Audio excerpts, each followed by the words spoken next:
Aujourd'hui, je vais te montrer un exercice biceps que j'observe très peu en salle de sport, mais que je trouve particulièrement intéressant et qui devrait t'aider à relancer ta progression sur ces biceps.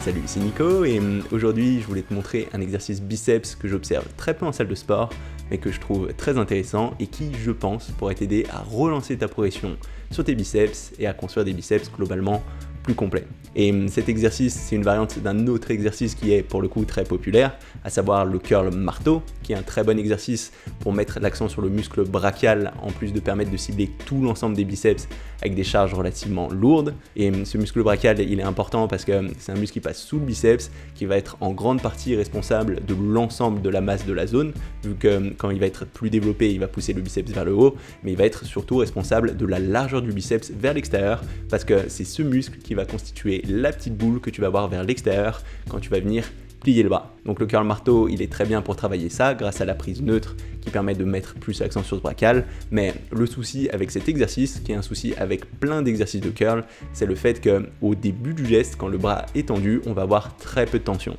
Et le truc, c'est que ça va pas être exactement les mêmes muscles qui sont sollicités au début et à la fin du geste, et ce brachial, il répondra particulièrement bien aux gestes qui permettent d'avoir pas mal de tension au début du geste quand le bras est tendu. Et une solution à ça, ça va être l'exercice que je vais te proposer aujourd'hui, à savoir le curl marteau à la poulie, où l'utilisation de cette poulie, elle va te permettre d'avoir de la tension sur toute l'amplitude du geste et en particulier d'avoir un maximum de tension proche du début du geste. Et pour en retirer un maximum de résultats, ce que tu vas faire, c'est tout simplement attraper directement le câble sans utiliser de poignet. Ensuite, ce que tu vas faire, c'est venir t'avancer un petit peu en avant, de sorte à avoir de la tension dans le bras. Et au niveau du coude, on va essayer de le garder dans l'alignement de ce torse, de l'avoir ni trop en avant ni trop en arrière, pour être le plus stable possible et être capable de gérer des charges relativement lourdes. Ensuite, au niveau de la position de la main, on voudra l'avoir relativement alignée avec ton coude, donc on ne veut pas l'avoir trop vers l'intérieur ni trop vers l'extérieur. Et enfin, au niveau de l'amplitude, on va essayer de commencer avec le bras le plus tendu possible,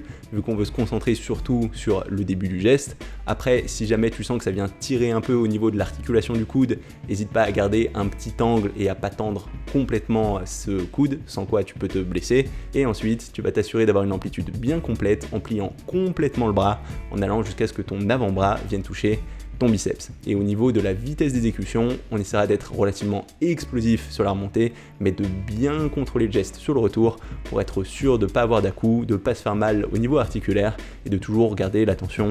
au bon endroit. Et en général, vu qu'on peut mettre relativement lourd sur cet exercice, j'aime bien m'en servir en début de séance quand je suis le plus frais et que je suis le plus capable de gérer ces charges lourdes. Donc souvent, je vais le mettre en premier exercice et faire des séries de 6 à 10 répétitions avec une charge qui me permet de finir proche de l'échec musculaire sur ces 6 et 10 répétitions. Et si jusque-là, tu n'as jamais vraiment mis l'accent sur le muscle brachial, ce sera vraiment intéressant d'avoir cet exercice en premier, parce que si tu as l'habitude d'utiliser plus des curls classiques, il y a fort à parier que ce brachial, il est un petit peu en retard par rapport au reste de ton biceps et qu'en mettant l'accent dessus, ça t'aide à avoir une différence relativement rapidement, même si tu as déjà pas mal d'expérience. Sinon, une autre façon de faire qui est aussi très efficace, c'est de l'avoir en deuxième exercice après un gros exercice de curl classique en supination. Donc que ce soit un curl à la barre ou un curl à la poulie, ce sont des exercices qui mettront plus l'accent sur le biceps que sur le brachial, avec un maximum de tension sur la fin du geste, et du coup ce sera très complémentaire d'avoir ensuite cet exercice qui pour le coup va plus mettre l'accent sur le brachial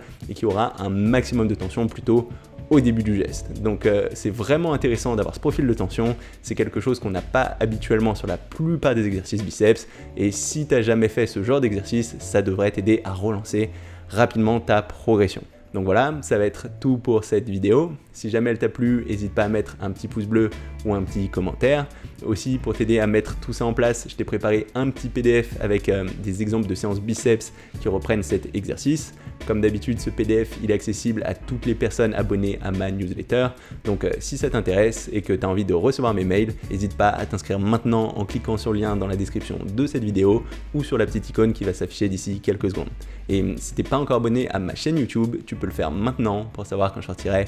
des nouvelles vidéos. C'est tout pour aujourd'hui et on se retrouve très rapidement. Salut!